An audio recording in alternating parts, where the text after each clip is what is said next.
Las imágenes que acaban de ver corresponden a un texto, a un artículo que publicó la antropóloga norteamericana Gail Rubin, que se llama Reflexionando sobre el sexo.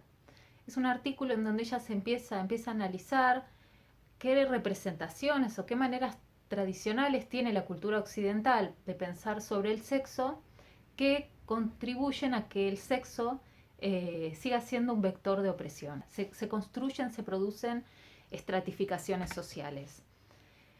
Uno de los principales aspectos o cosas que ella ve en el pensamiento occidental sobre el sexo, o sea, cómo nuestra cultura piensa sobre el sexo y la sexualidad, es el esencialismo sexual. Pensar que la sexualidad es un aspecto natural de nuestras vidas y de nuestras prácticas, una necesidad natural así como es el hambre.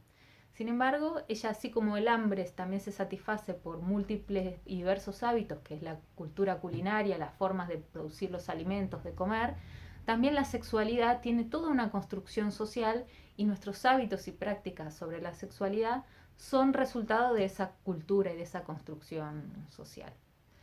Entonces el primer paso que ella propone es desencializar el sexo y la sexualidad y pensarla como una construcción social. Y hay otras características que ella ve que están representadas, están graficadas en esas dos imágenes que vieron en las diapositivas de recién. Una de ellas es la negatividad sobre el sexo. Siempre se piensa que el sexo es algo negativo, es algo peligroso en nuestra cultura. El segundo es la valoración jerárquica de los actos sexuales y que sobre este punto corresponden las imágenes. Es decir, que hay una pirámide erótica donde determinadas formas de tener sexo, de tener relaciones sexuales, están más recompensadas y están más reconocidas en nuestra sociedad que otras. Y ahora los vamos a analizar.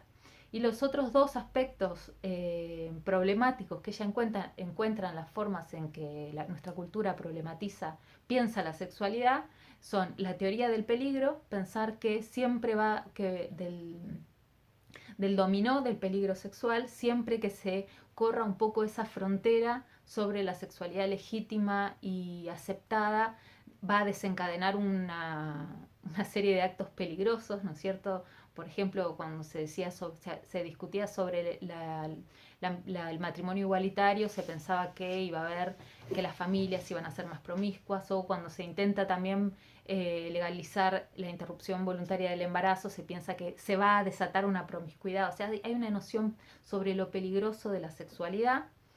Y el cuarto aspecto es la ausencia de una noción de variedad sexual benigna, ¿no es cierto? Esos son los cuatro aspectos más el esencialismo, los cinco que ella encuentra que tiene nuestra cultura para pensar sobre la sexualidad.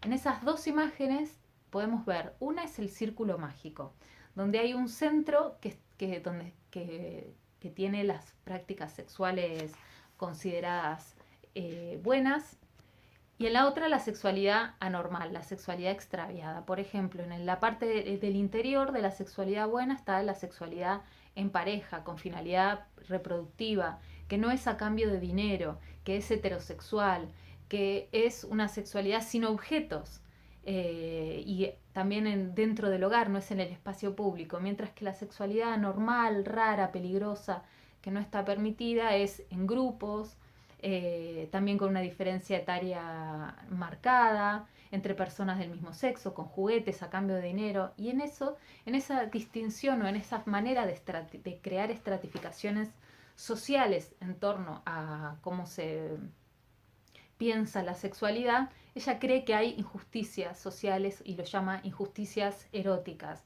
porque gran parte del poder punitivo y del poder médico y del poder psiquiátrico y del poder también público se estructura sobre permitir o no permitir ese tipo de prácticas sexuales. Un ejemplo puede ser eh, sutil, pero en el momento de cuarentena o al principio de la cuarentena, las únicas relaciones que se veían respetadas o cuidadas o permitidas por parte del Estado eran las que eran en una misma casa. Las relaciones sexuales aptas, o sea, posibles de llevarse adelante, eran las que eran adentro de una misma casa, en el marco familiar, reconocidas también o a través del matrimonio de la pareja reconocida y no las relaciones casuales que no estaban permitidas, no se podía romper la cuarentena por ese tipo de relaciones. Entonces hay una manera de estructurar el orden social a partir de cómo se concibe la